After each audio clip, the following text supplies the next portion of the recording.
Yo, what's good, Tackles and Tinnies listeners? Welcome back to another episode of the mini series. We're doing the 2025 review / 2026 preview for the Manly Seagulls. Now, I was trying to get Randall on for this one, but our schedules just didn't line up, which is a bit disappointing because he's a diehard Manly fan. But I'm going to do this podcast justice to the best of my ability to give them an honest review and see their prospects for 2026. So let's just get straight into it, guys. Manly Seagulls in 2025 were 10th on the ladder.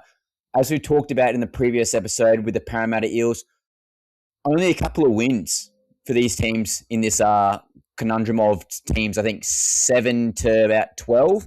Couple of wins and you're in the top 8. This was very much so for the Manly Seagulls. So they had 12 wins, 12 losses with a 21 positive point differentiation. They had a fair few tries scored at 555 with almost an equal amount conceded at 534. We've always talked about for the Manly Seagulls, when they're at Fort Brookvale or Four Pines Park these days, they're almost unstoppable. They're 8-4 record for, again, that mediocre team. Very impressive. But when they're away from Four Pines Park or Brookvale Oval, a record of 4-8 is just not good enough for a top 8 team. And I think that was their downfall for sure. And again, we look at their final 5 weeks, their form, they won 3 and lost 2. So I want to quickly go over one game in particular, round 22, 2nd of August, Manly Seagulls versus Sydney Roosters. As we talked about before, the Roosters were only just above them on 32 competition points, where the Manly finished with 30. If Manly beat the Roosters and everything stayed as was, Manly are in the top 8. It's literally just like that. One game was the differentiating factor for the Manly Seagulls in 2025. But their vibe for 2025, high ceiling in regards to some of their attacking potency. But again, low reliability in terms of consistency. And a top 8 team, let alone a top 4 team, those guys who are at the top are very consistent in how they perform week to week. Manly, it was just a basket case. I just could not trust them watching them week to week. And if Rand was on here, he could definitely be saying the exact same thing. The consistency for them was just not there. We're going to talk about DCE's contract situation. We're going to talk about injuries to key players. Obviously, we're going to talk about the Turbo situation, the Lehigh Hopewadi transition to fullback situation. We're going to go through all that soon. But their vibe overall, high ceiling, low reliability, in my opinion. However, when Turbo, DC, Hamole were humming and on the field, which is the most important thing because Turbo and Hamole had a fair few injuries or out for a fair bit of time, they were very good and they did look like a top 4 attack in my personal opinion. But again, defense wins championships, and I thought that consistency in defense was quite poor at times. Again, you got a high-stake game against the Sydney Roosters in round 22, and you conceded 20 points, and you only scored 4. So again, lack of consistency against those teams, it's just going to be detrimental to you. I'm just going to quickly hum off round 23. They lost to the Raiders 28-12, and then the lowly West Tigers 26-12. So again, if you're not winning those, again, ideal winning matchups, you're just not going to make the top 8, which is just unfortunate for them. But roster movements for 2025 and 2026. So in 2025, at the start of that season, Joey Walsh was a rugby union prospect. He's a half/utility. Very well smoky chance for making the top 19, and we'll get through that later on in the episode, as you guys know. Jazz Tavanga, I thought he was fantastic. He came from the Warriors. He's a middle lock prop, and he also played a little bit of 9 as well. Good energy, bit of aggression, bit of mongrel. I really liked how Jazz performed overall, and he's a bit of a super coach darling for me, so I do have an affinity for our big Jazzy Tavanga. Michael Cheekham came from the Rabbitohs. I thought he was all right, second row / middle depth. Sihao Takiaho come from Catlins, big bop in the middle. They were desperate for middles, and I thought Sihao did a very good job in filling that role to the best of his ability. They're the main guys to be talking about.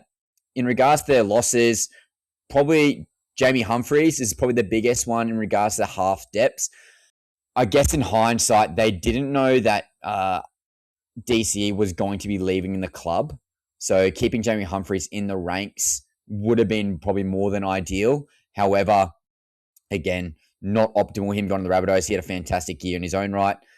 Brad Parker, he's retired. I saw on TikTok the other day with Matty John's backstage show that he has. They prank call Brad Parker and how he's a real estate agent. Go check that on TikTok. It's pretty funny. Aaron Woods, a bit of a folk hero. He's retired. He's done a very good job in the media industry now, ruffling a few feathers here and there, telling that Queensland have got no spirit. Love that. Love to see that. Jackson Polo, he went to the Cowboys, good utility outside back. And Jake Arthur, he went to the Newcastle Knights.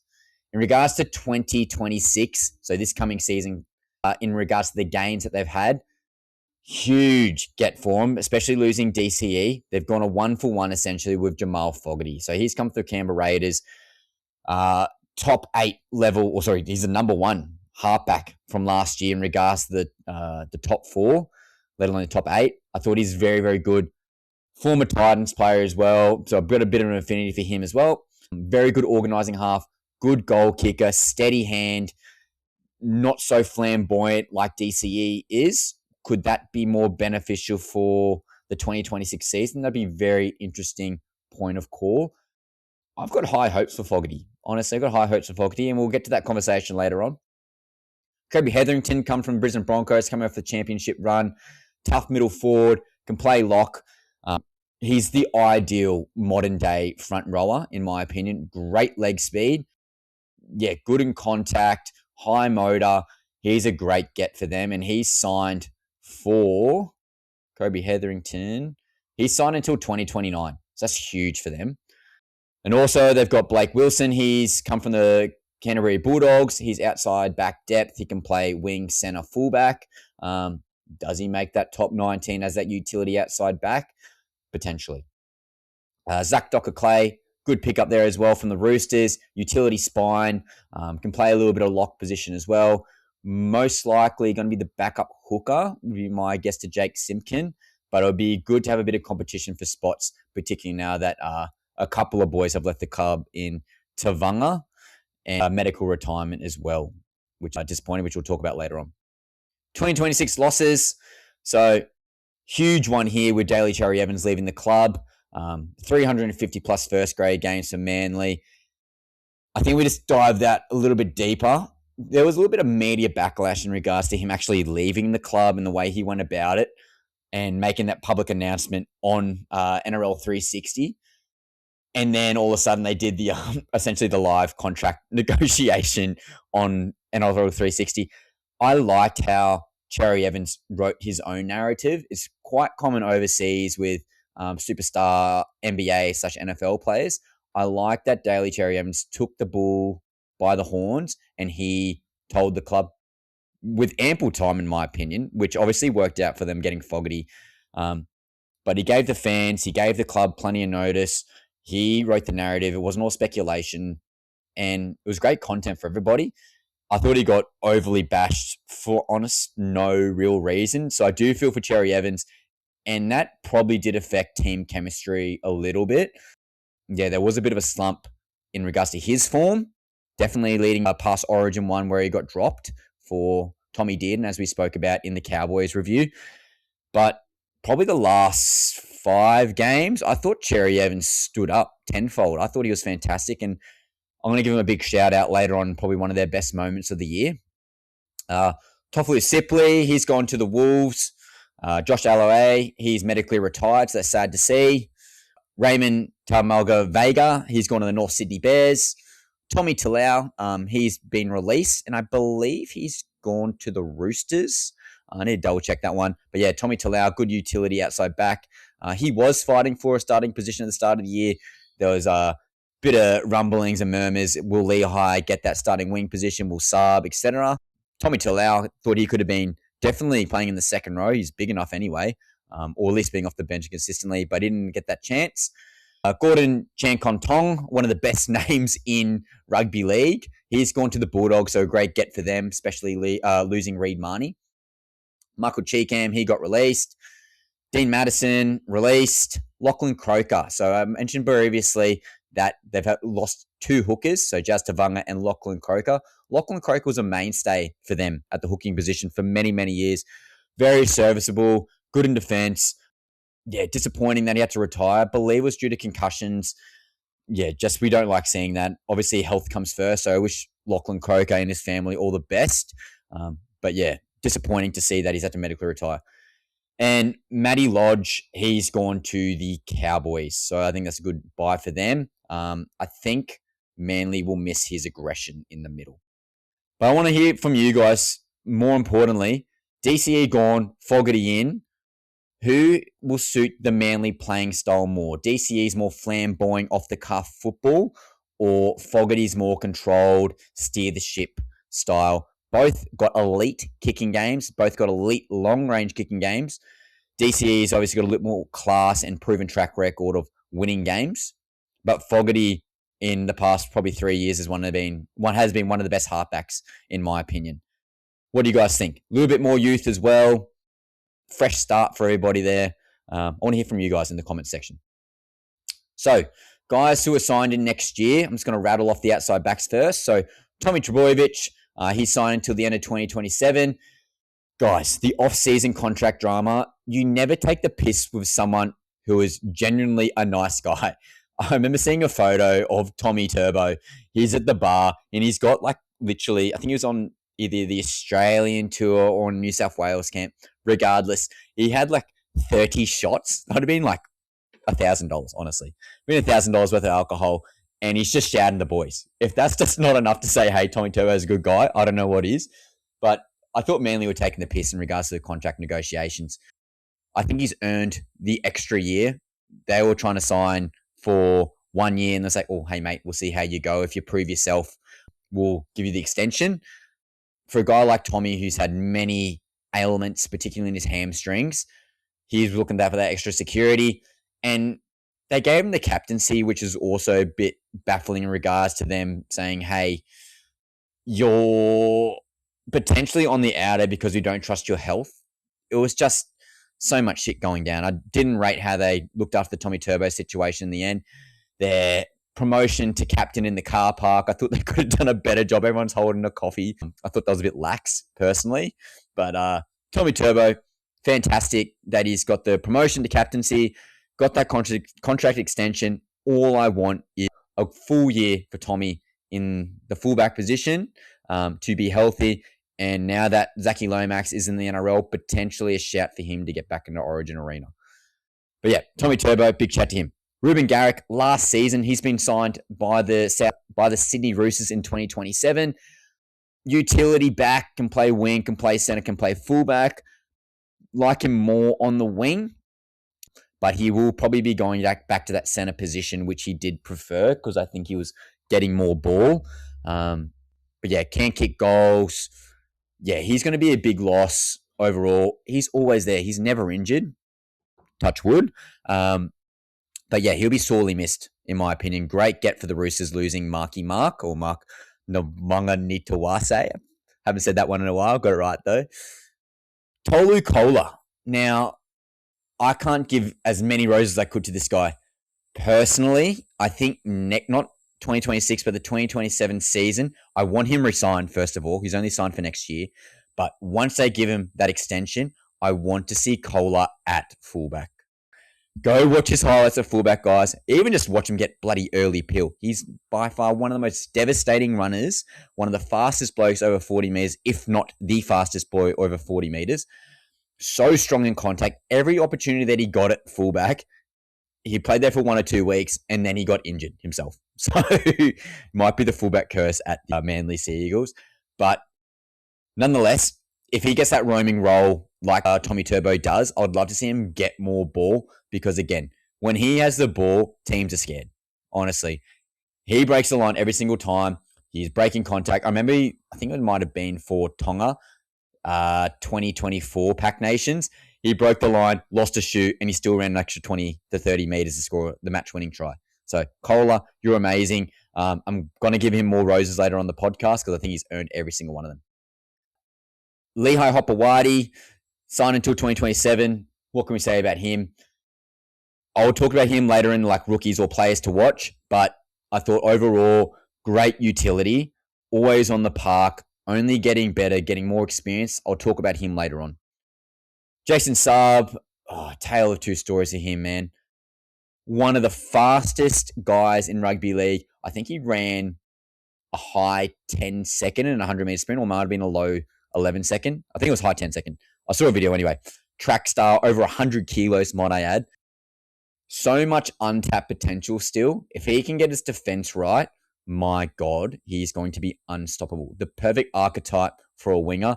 Tall, fast, okay, good finisher. That's the type of guy you want to be having on the wing. Jason Saab signed until end of 2029. Fringy guys who they've obviously had this year was Clayton Falolo. Very serviceable, fantastic finisher, very acrobatics in the air, in the corner, what you need from a winger. Smoky pick to get into the team. I think he's more of a depth piece than a guy who's actually going to make the team. He signed until 2027, and I mentioned previously with the extra addition, we got Blake Wilson coming in. Fantastic outside back. I'm pretty confident he's going to make the top 19 as that utility outside back if they choose to go down that pathway. He's also signed there to 2027. In the halves, you've got Luke Brooks. He's there to 2027 as well. Can play 5'8", or he plays 5'8". He's played much halfback of his career back at the West Tigers. Prefer him more at 5'8". Fantastic running game. I think Jamal Fogarty being there now as well complements Lukey Brooks' running game better. Because obviously DC is very good at running and taking on the line as well. I think Fogarty's steering of the ship complements the eyes up football of Lukey Brooks better. So again, fantastic for them. Obviously, we've got Jamal Fogarty coming in. He's there until 2028. Fantastic one-for-one get for them. Can't give enough roses to him. So lucky. And again, you Manly fans, you should be thanking DCE because I don't think you get Jamal Fogarty if DC didn't give that much notice, personally. He could have been scumbag and done at the very end of the year. And Jamal Fogarty signed, and then you got to go with a young guy, I'm about to talk about now, in Joey Walsh. I think he needs more reps. I don't think he's ready. Could he get a sniff on the bench as a utility in the top 19? Very well, potentially. If someone's injured, he gets straight into the team. Yes. Haven't seen too much of him in regards to him in Q Cup or New South Wales Cup, but definitely an off season for him to prove himself. And who knows, next in line for sure.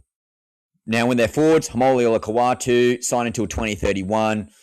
He's their guy on the longest term contract. He's their X factor. He's their big bop. He's their enforcer. When healthy, and he had a devastating shoulder injury, but when healthy, my God, he's one of the scariest men to tackle. Him in kick out, get away, run away. He's a fringy for New South Wales. I remember he was running off the bench to have that fight that happened last year for the New South Wales camp. Yeah, Olakawatu, very well, might be having a breakout year for the Manly Seagulls, particularly running off the hip of Fogarty. Jake Trbojevic signed until the end of the 2026 season. Could be his last year. He took unders. I don't think he's taken unders. I think that's his market value personally. I think the game has gone a little bit past him. Very much an old school middle. I just think he lacks the athleticism for the modern day middle. Because a guy like Taniela Paseka, who signed until the end of 2029, he is the ideal big bop. Okay, obviously got guys who we'll talk about shortly, who are a bit more leg speed, Josh Curran-esque, Kobe Hetherington-esque, Ethan Bullimore-esque, okay? These are the type of guys who got the leg speed. Paseka is just the bop. He is the guy, the Payne Haas for Manly Seagulls. He's the Terrell May for Manly Seagulls. He's the Joey Tapine for Manly Seagulls. He's their guy that needs to stay healthy, and I'll get to him shortly. But with Jake Trbojevic, not the captain anymore or co-captain anymore, could be his last year. Great servant for Manly. Always known to be one of the nicest guys around as well. Played game one for Origin as the captain, culture guy, fantastic. Jake Trbojevic, good for you. I just hope he stays healthy. Plenty of head knocks throughout his career. Let's hope his final year potentially in 2026 is concussion free. Next boy I just mentioned before was Taniela Paseka. Had an Achilles rupture for majority of 2025. That was a huge loss for them. again, as I mentioned, he's the big bop. He's the enforcer. He's the guy that everyone turns to and say, oh, he's our guy. He's the guy who's going to barnstorm and break necks, metaphorically. He's going to be red hot for 2026. Great buy for Supercoach in 2026. Undervalued around 330K. Definitely a guy I'd be adding to your team if you're a Supercoach player. Another guy I thought who was fantastic, and he's got that contract extension as well with Ethan Bullimore. Modern day front rower, perfect. When he came through the ranks, he was a second rower. Liked him there, but I always thought he was going to go to the middle. He's bulked up a little bit, put a bit more size on. He is the perfect archetype for the robust, quick-footed, break tackling, fleet of foot front rower in the modern day era. Bullimore to 2029. Definitely potential to start next year, but I'd like to see him come off the bench when, again, the ruck speeds everyone gets tired in the ruck. Ethan Bullimore comes on that leg speed, and I think they'll complement guys like Paseka very, very well. But yeah, fantastic. Corey Waddell, there to 2027, very serviceable, can play middle edge. I think he'll make the team as well. Siha Takiaho, he's here to the end of 2026, came back over from, I think it was Super League from the prior years, also played for the Roosters in his past life.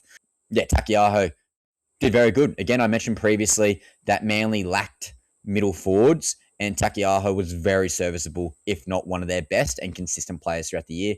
Has he lost to half a step? Potentially, but he's got that experience. He's got that dog in him. I think he's going to start next to Paseka personally. Time will tell for the top 19. Ben Trebojevic signed until the end of 2027. Again, what can we say? The Trebojevic brothers, okay, Burbo, better known as. I thought he was probably his best year. Most consistent year, most games played, or at least as a starter. I think he's locked down that second row position. Fantastic utility value. If that centre or outside back goes down, Trebojevic goes in the centres and does a great job. Bo Fermor-esque. Yeah, I thought he's very, very good. He's only going to get better. Again, I think he's probably in for a breakout season, personally. Jake Simpkin, he's there until 2028. I think he's going to be starting hooker personally. Again, we talked about Lachlan Croker. We talked about Justavanga not being there. Jake Simpkin's got the runway to get that spot, fighting with Zach Dockar-Clay. Yeah, crafty number 9. Good upside. Yeah, again, unproven. I think that's very important as well. He's very unproven. But yeah, he's there until 2028. Again, that's a lot of trust from the Manly Seagulls. And finally, Nathan Brown. He's there until 2026. Backfence Brown, better known as. Yeah, good aggression, good mongrel, got that dog in him. You need guys like him. He's a senior player. He's got experience. Will he make the top 19? It's going to be close. It's going to be very, very close. So they're the guys' ins and outs. But 2025 performance, how they actually went. So again, as I mentioned previously, still heavily reliant on Tommy Turbo, the DCE, and the right edge with Homoliola Kawatu with the short ball there. I talked about Kola was underutilized, even though he was their player's player, which is crazy to say. But I still think they were a bit right side dependent. But again, attack was good overall, in my opinion, when they were healthy. Particularly when Tommy Turbo was at the back and was confident at the back. There was a lot of times watching Turbo, particularly coming back after the knee knock and he had like the MCL strain. He looked very hesitant. Taking on the line, more so a facilitating role. Tommy Turbo is at his best when he's breaking through the line and trusting his body that's going to do the work. I want him to get back there. Currently, he's in my Supercoach team at 690K. I'd rather start the season when he's healthy. I don't want to be bringing him halfway through the year because, again, the wear and tear, until proven otherwise, guys, yeah, his body's breaking down, unfortunately. But touch wood, he's good for 2026. I'd like to see now with DC out of the team, Luke Brooks getting a bit more autonomy and agency and taking on the line more and demanding the ball more with Fogarty more steering the people around the ship. I'd like to see him sweep both sides of the ruck and give good ball to those dynamic centers that they have. Edge defense and ruck resiliency were probably their biggest issues in my eyes. They couldn't be consistent with the grind. When the chips went down, like all these other teams in the same bracket between, again, 7 to probably 14, when momentum, very Cowboys-esque really from the last podcast, but when the chips were down, they've really struggled to gain momentum back. And again, that comes down to resiliency and probably their lack of depth in their middle forwards, particularly when Paseka went down. But yeah, too many stop points, too many errors, too many penalties, like all these other teams in a similar bracket. Very good to watch when they're humming an attack, Harlem Globetrotter-esque at times, but their week-to-week baseline was just not good enough. Again, you're scoring 4 points against the Roosters. You scored 12 points against the Raiders, 12 points against the Tigers. So that was rounds 22 to 24. And then in a game that I'll talk about in more detail later on, round 25, you scored 58 points against the Dolphins. And then the next week against the Dragons, you scored 40 points. The inconsistencies in attack and then obviously leaky defense is just too detrimental. Got to have consistency to be a top 8 team, let alone a top 4 team. Again, we mentioned it earlier on, but the DCE drama lasted for months. The way he went about it, I rated it. I actually liked how he took autonomy in the whole contract situation.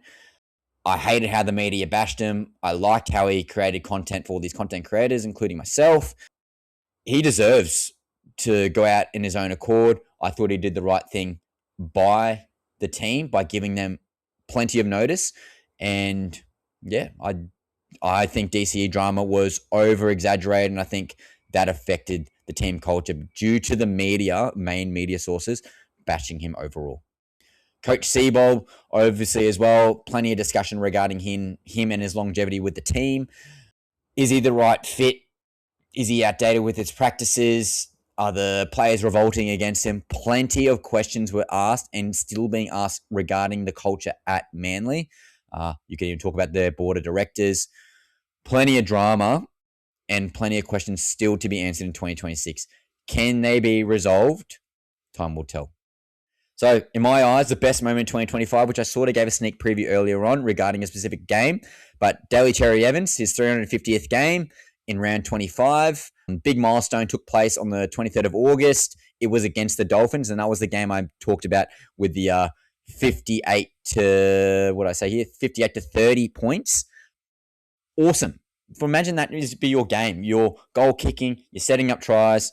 He was fantastic. He contributed 18 points, including 9 conversions with multiple try assists. He still got it. Even at his mid-30s, people saying he's washed, he's past his prime. But again, I think it just came down to culture and media scrutiny and bashing and lack of consistency with players in and out of their team. And obviously losing a guy like Kamole outside is obviously going to be detrimental to you. Yeah, and obviously Turbo out of that team didn't help him either. But again, I thought DC was fantastic.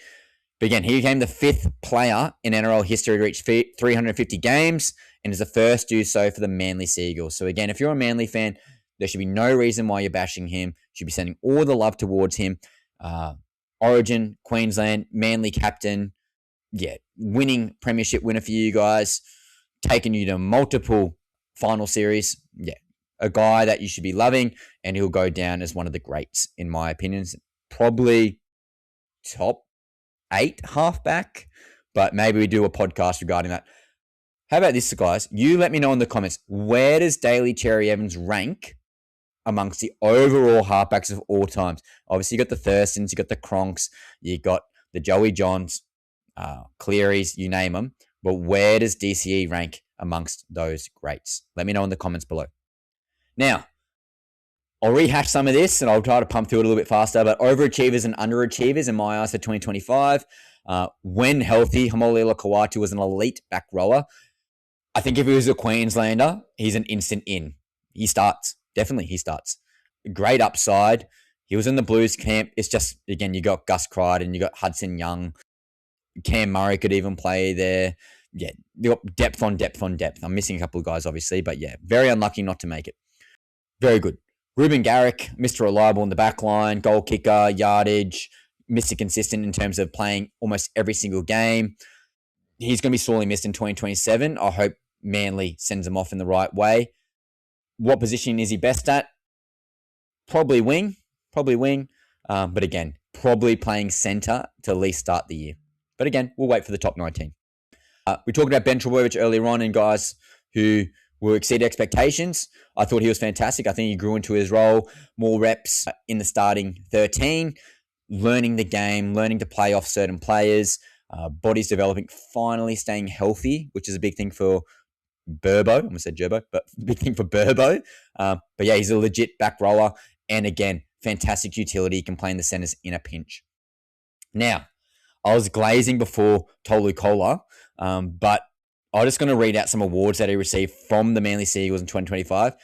He got the prestigious Roy Bull Player of the Year, Best and Fairest, and the NRL's Players Player Award. And he was the leading NRL try scorer award for his respective team. So didn't get nominated for Centre of the Year, which I thought was hard done by. But when he's got the ball in hand, go watch his highlight, guys, or highlights. He's just a gun. When he does a sweep play, especially at the back, whether or not he's coming from the centre position or the fullback position, he gets a sniff of space. Bang, gone. Good luck catching him. One of the fastest guys over 40 metres, in my opinion. If he's not fullback, I want him to get that centre roving role. I still think he's underutilised. Huge upside. More upside, in my opinion, than Lehigh. Lehigh's probably more consistent with his ball playing, hence why Lehigh gets that crack at fullback. Probably, different players in their own right, both extremely talented. Both will be fighting for that position later on. Or maybe even for Manly guys, maybe hold your ears. But I think maybe if Koula doesn't get that contract extension, he's gone. He's definitely gone. We'll see. Time will tell. You tell me in the comments. Underperforming guys, Tommy Turbo just can't stay in the park. Can't stay healthy. Constantly getting soft tissue injuries. I think confidence was down at periods throughout the year. Again, he gets a bit of a hamstring ailment, gets a knee bump, and then he gets the handbrake on. But when he's healthy, when he's confident, which is the key, when he's confident, he's fantastic. He got 180 bloody Supercoach points in one game. He gets hundreds when he's somewhat confident. But when he's popping off, one of the hardest guys to tackle, so good in contact, but again, question marks regarding health. Josh Alloway and some of the other boys, middle rotation, disappointing overall. Couldn't dominate with the most elite packs, which again, probably resulted in them not making the top 8. Again, one game away, so close. But yeah, I just think they lacked some boppers in the middle. Spine cohesion, again, Brooks and DCE, I thought they were good overall, however, lacked consistency. DCE is very dominant with the pill, and they're a little bit duplicative in some of the way, and sometimes the way they play. I think the Brooks-Fogarty combination will complement each other better, so I'm expecting more of a Brooks breakout for 2026. However, DCE, absolute gun. DCE and Sammy Walker at the Roosters, those two guys love the ball as well. So that's going to be an interesting dynamic. Most likely playing 5'8" for DC in 2026, but we'll get to that in the Roosters review in the coming days. Again, rookies and players to watch. I'll quickly go over Lehigh again. Fullback, center, wing, play him anywhere, absolute gung. Probably long-term prospect to play fullback when either Turbo maybe transitions to the halves or potentially retires. But he said he was going overseas or speculated to go over to Super League if they didn't get the right contract. Cat, my opinion. But yeah, we'll see what happens there. But yeah, I do see Lehigh as a consistent first grader, definitely playing on the wing at the minimum. Joey Walsh is probably another guy we can talk about. Utility half, definitely could fill in a pinch. Maybe gets a sniff on the bench, maybe gets a sniff as a utility number 9, just in case Jake Sinkin's not up to it. And also Blake Wilson, he's a utility outside back coming from the Doggies. Couldn't manage to crack that back line on a consistent basis with the Dogs, but I think he would be a fantastic plug-and-play guy. I don't see him starting. I think the outside backs, or at least the starting 5 outside backs for Manly for 2026 are very strong. However, Blake Wilson could be a smoky to get that top 19 position as a utility outside back off the bench. Now, 2026 draw and strength of schedule, according to Fox Sports. You guys know this quite well. And Manly, you're going to love to hear this, but they have the best overall strength of schedule for 2026. They got the easiest draw in the comp. So, teams they play twice, Sharkies, tough. Dolphins, getting a lot of guys back from injury and guys who are developing. I think Dolphins are going to be very, very good. I think top 6 Dolphins. Knights, should be due for a bounce back. Dragons, definition of mediocrity. Watch the review for that one, guys. You know what I'm talking about there. Cowboys, rocks and diamonds. We'll see about them. Again, check out the review. Titans, surely due for a bounce back year. Surely due for a bounce back year. But again, go watch the review. See how they go there, guys. Storm, yeah, should be good still. Lost Nas, lost Eli Katoa, lost Pappenhausen, but again, still a top 6 team. They just got winning pedigree, particularly Craig Bellamy there and Munster, Hughes, and they got a young fellow in Falongo. Love to see him play consistently in 2026. And Parramatta Eels, just the review on them, guys. Again, all these teams similar to the 2025 ladder. So again, from I'd say Roosters down to, honestly, 7 to 17, anyone could make the top 8 between those guys. I think there's 2 spots up for grabs, 7 to 17th, depending on injuries, depending on consistency and culture. It's going to be hard. But games versus top 8 teams, they've got 10 from 2025. Games versus top 4 teams in 2025, they've got 5. Games versus outside the top 8, which is 14. That's very, very juicy. Games versus bottom 4 teams, which is 7. So that's, again, just your Titans, that's your Dragons, there's your Knights. Yeah, we'll see. I think those guys will be better for this year, though. And fixture difficulty, as I mentioned earlier on, 17th. They got the best draw in the comp, according to Fox Sports Strength Schedule. So they're pros. They've got 3 home games plus a bye in the first 4 rounds. Pretty ideal start. Again, match fitness, testing out new attack and defensive structures. They can go hard for 3 weeks, get a rest. I reckon the sweet spot personally would be like after 5 games. So that round 6 bye, in my opinion, is probably ideal. 1 month of football, then get the rest. But still, not bad. Only 5 trips out of Sydney in the first 22 rounds. That's actually a joke. 5 trips out of Sydney in the first 22 rounds. So 5 weeks out of the 22 weeks, you're leaving your home turf. Very good for recovery. Very good for logistics. Staying home with family. Familiar facilities. You would expect, and I think that's why the strength of schedule is so good, them to have a top 8 worthy 2026 season. Manly fans, I want to know about what you think about that one. That's pretty bloody juicy. Got a softest run home, so 3 of the last 6 at home, plus a bye in round 22. It's pretty ideal. And you got double ups, including Melbourne and Cronulla for big games. Again, I think those guys will be probably top 4, minimum top 6, but also have doubles against the Knights, Titans, and Dragons, all very winnable and all bottom 14 from 2025. Some of the cons, you've got 2 origin-affected games versus Titans versus Eels. Probably not too much to worry about there in regards to guys who could go. Hamole and Turbo, off the top of my head, were the only 2 guys who could get a sniff in origin. But yeah, we'll see. And late trips to Perth and New Zealand in the last 5 rounds. Travel fatigue could be a risk. But again, hey, no complaints when you got 5 out of 22 games out of Sydney in the first 22 weeks.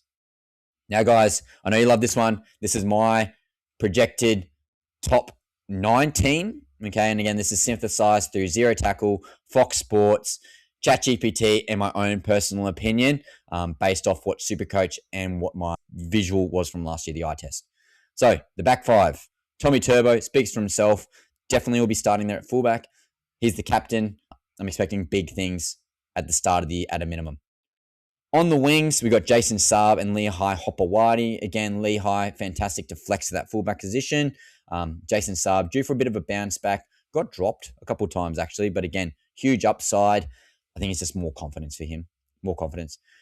Tolu Kola, glazed him all podcast. I think he's fantastic. I think he could be a Dally M Center of the Year. He's just so unlucky that he's versing guys like Katoni Staggs, Stephen Crichton, and Herbie Farnworth, particularly the latter 2 being, the out-and-out best centers in the game. Probably top 10 players in the league as well. Ruben Garrick will be the other center. Will he goal kick? I'm not sure, guys. I want to hear from you guys in the comments. Do you think Garrick will goal kick, or do you think Fogarty will be the goal kicker in 2026? My guess is going to be Fogarty, but again, I want to hear from you guys in the comments and tell me why. Halves, we've got Lukey Brooks at 5'8". Yeah, fantastic running game. When he's on, he's been inconsistent. But again, I think at number 7 with Jamal Fogarty replacing DCE, I think Brooks will be in for a bit of a resurgent year. Jamal Fogarty, as we just mentioned, he's the new starting halfback. I think he'll be the goal kicker. He'll be the one steering the ship. Great leadership. Yeah, Fogarty's going to be great for this team, in my opinion, particularly with so much outside back strike power. I think they're going to be good. Now, the middle forward rotation, we've got some changes from last year. So we've got Taniela Paseka coming back from his Achilles rupture. He'll be their starting prop. He's their enforcer. He's their dog. Okay, he's their big bop. He's the one leading that pack. I've got Jake Trbojevic moving out of lock from 2025, and he's gone to the front row in 2026. I think the game, he's just reliable. He's just a plotter, but he's a tackle bot. He doesn't miss, and he's got that leadership. I think he will take some of the sting out of the game and get some of the guys with better leg speed, which we'll talk about later on. On the edges, so I'll go lock. Yeah, I'll go edges first. So Hamoli Kawatu will be on one edge with Ben Trbojevic on the other edge. That's a 2025 staple. I don't think there's much competition in regards to people taking their positions. When healthy, both of them are guns. Hamoli Kawatu, one of the best second rows and most intimidating players in the game. Just some of the boys on the Matty John show. Kobe Hetherington, I got starting at lock. Potentially could come off the bench as more of a mobile impact player with Gerbo going back.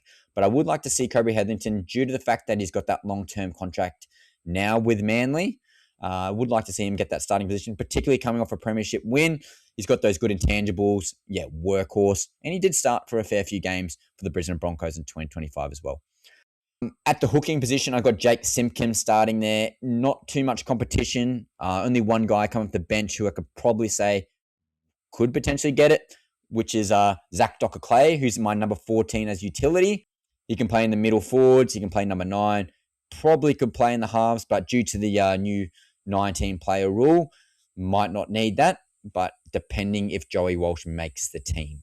That's a big if. I've got Ethan Bullimore and Nathan Brown and Siha Takiaho. Those 3 forwards can both play middle or edge. I'd probably say Ethan Bullimore is more of a middle edge. Love his 1-for-1 leg speed, similar to Kobe Hetherington. I think he's going to provide that impact off the bench. You could even put, I'd probably prefer him off the bench. Could start in a pinch if Gerbo starts at lock, definitely.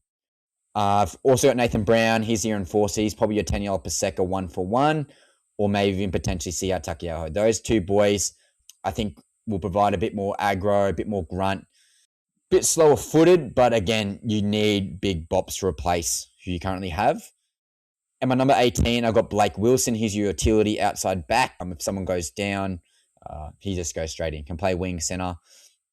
Won't play fullback because he's got so much depth there, but definitely be slotting onto the wing. I think he's established enough where he doesn't need to get reps in New South Wales Cup, but he's not good enough with this team to make this top 5 in regards to their backline. Let me know, guys. And number 19, Corey Waddell, utility forward, mainly plays on an edge. Definitely can play in the middle if need be, but I think he'll be that second row utility. I haven't got a smoky, so I've got some smokies here. Joey Walsh could make the top 19 for a guy like Waddell, for a guy like Nathan Brown potentially. I think I'd rather, at least to start the year, get Joey Walsh some confidence and some reps in New South Wales Cup, and then maybe halfway throughout the year, getting into Origin time, maybe chuck him in the 19. But I think him being the direct backup to the halves, I prefer him keeping consistent with getting reps into the game than just coming off the bench. A guy who's coming off an ACL injury in Aaron Shop, I think he's projected back mid-year. He was a center, but I have read now he's going to be transitioning into the second row position. Perfect utility. Very much a Burbo-esque type player in regards to his ability to play second row and center. More mobile. Kind of like it. Could be there instead of a Corey Waddell. But they're probably my 2 smokies to potentially make a top 19. And then you got some younger fellas who I don't think would make the cut. So their 2026 season narrative, how we can look at it. Again, got the best draw in the comp with number 17 draw. So again, 5 games out of 22, of the first 22 weeks, only out of Sydney. So again, should be able to compete at least and maintain stead to the top 8, let alone the top 4. again, upside is there due to their X factor. Spine depth, pretty good. You can shift the players around, particularly at the fullback position. Could even potentially chuck in a Lehigh or a Turbo. That's what I heard, guys. I said Turbo. Turbo at 5'8", if need be, due to the fact you get so much fullback depth. But again, we will see. Guys like Fogarty, Walsh Fogarty and Brooks, they're pretty durable in regards to their number of games that they play per year. Again, touch wood. But we'll see. Their pack has beefed up. Again, Paseka's returning from injury. Takiaho's back. Hetherington's come across as well. Yeah, I think they're going to be better. Definitely going to be better. And again, with the extra players coming off the bench in regards to the top 19, they can afford to be a bit more dynamic in regards to who they want to put on. If they want to put an out-and-out big bop like Nathan Brown on, they can. If they need a bit more leg speed like Corey Waddell, because the game says they need to, they can definitely do that as well. But yeah, that's what I'm sort of looking at their narrative. Can they stay healthy in their spine? Can they utilize the draw to the best of their ability? And can their pack with Paseka coming back be enough to maintain a top 8 position? Now, it's getting very hard to do these, but my Cap or Fact 2026 prediction from ChatGPT, they've got them 7th to 10th. I reckon that's pretty good. That's pretty much where they were for this season. Again, they were one game away from coming 8th, very much in a similar position, as I mentioned. I think there's going to be a big cluster between probably, maybe 7 to 14. I think there's going to be a big congested pack again in 2026. We love transparency throughout the league. But here's the reason why from ChatGPT. Easiest draw in the comp as minimized before, so minimal travel, which is fantastic for recovery, logistics, confidence, being at home, familiarity, etc. Top end talent is finals worthy with Turbo, Fogarty, Homoli, Garrick, Lehigh, Kula. Yeah, should be good. Paseka in his own right, he's got a dog in him. Improved middle rotation with Paseka back. Hetherington now joining the pack. Homoli returning from injury should be better. But there is volatility in Turbo's health. Again, hamstring, knee clashes, you name it, he's got it. Gerbo, not as impactful as he was, but a culture guy. Head knocks. Is Simpkin good enough to be a consistent number 9 in a top 8 team? Time will tell. Obviously, a spine reshuffle with Fogarty as well. Top 4 potential. Probably say top 6. Definitely top 6 potential in attack. But can they maintain consistency? That is the question. Let me know in the comments, guys. Now, to end the show, we've got our cap or fact predictions from ChatGPT. So, cap or fact, Manly Sea Eagles will finish 7th in 2026 off the easiest draw in the comp. It's tough. It's tough. I'm going to say cap. I think they're going to be sniffing, and I'm going to do a whole new podcast at the end of all these reviews, and I'm going to get all the boys on because I think we need a big discussion on what the ladder is going to look like. Guys, I want to hear from you guys. What will the ladder look like? Because I'm really struggling with these predictors. Everyone's so tight. I think everyone's actually that good. And again, you're one injury away from missing the top 4. You're one injury away from missing the top 8. And you're two injuries away from coming last. We'll see. I want to know from you guys, but I'm going to say cap. That's cap. Cap or fact, Tom Trbojevic plays 20-plus games in 2026. So what, you get 2 or 3 buys, so it's 24. So you're going to play 20 out of 24 games. Let's say he plays Origin, 50-50 there. Probably doesn't play Origin. Does he play 20 out of 24 games? I'm going to say that's 5 out of 7 games. I'm going to say cap. I think he just misses it. I think he plays 18 games, and they'll just be due to strategic resting. They might say, hey, we've got to buy this week, and then a short turnaround the next week. Let's rest you there. I don't think it's, hopefully, touch wood, not due to injury. I think it's just more strategic resting. Give the guy a break. High impact. I'd rather him just go full hog than just be conservative. You got the luxury of Lehigh Hopewadi and Tolu Kola to fill in at fullback. I'd rather just high impact full hog Tom Trbojevic, not passive, not taking on the line Tom Trbojevic. So I will say cap again. Cap or fact, Jake Singleton will establish himself as a top 8 hooker in 2026. I'm gonna say cap because again, I don't think they're gonna make the top 8 potentially. He has a lot to prove. He's got a clear runway. They've shown complete faith in regards to his contract negotiations. Does he have the potential to be a top 8 hooker? Definitely. He's still young enough. Just needs to get the reps. Until proven otherwise, I can't say fact, but I wish Jake Simpkin all the best, so that's a cap. And then the final cap or fact for this episode. Cap or fact, Lehigh Hopewadi finished the year at fullback. I'm going to say Tommy Turbo will be healthy, which means I'm going to say cap again. That's all cap for this episode. Lehigh can definitely play fullback. If I would rank him their third best fullback personally, because I love the way Tolu Kula takes on the line and breaks through the line and just provides an extra X factor. But yeah, I'm going to say cap. Just for that reason, I want Turbo to be healthy and I want Kula to be his backup. Lehigh Hopewadi, very good in his own right. Not downgrading him all. If I had to give Lehigh a ranking, probably give him a B+. In regards to upside, where I'd give like Turbo an A+, and I'd give Kula like an A- in regards to upside, not proven commodity. But guys, that's the podcast. Plenty to dissect. So much for mini podcasts. These are becoming a normal podcast at about 53 minutes. I want to hear from you guys in the comments what you guys think the top 17 will be.